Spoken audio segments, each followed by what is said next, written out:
बिस्मिल्लाहिर्रहमानिर्रहीम। अस्सलामु अलैकुम। BBC 11 हेडलाइंस न्यूज से मैं हूं सबा मुनीर।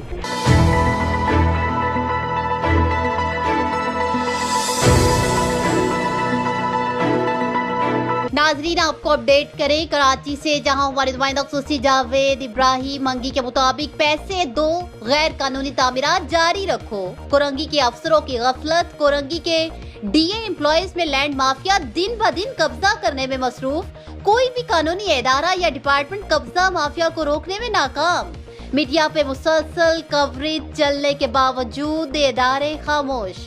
आपको बताएं कि पाक रेंजर्स, पाक आर्मी के तमाम खुफिया इदारों को अपील की जाती है कि टेडी एम्प्लॉयज कोरंगी में लैंड माफिया के खिलाफ क्रैकडाउन का आगाज किया जाए। कोरंगी की तमाम सियासी, समाजी तंजीमें और सिविल सोसाइटी की जानिब से DG KDA मुलाकात करके शामिलात की आगाही दी जाएगी और जल्द XCN कोरंगी के खिलाफ प्रेस क्लब के आगे भूख हड़ताल का ऐलान किया जाएगा और पीर से टेडी कोरंगी के खिलाफ तहरीक चलाने का ऐलान भी किया गया।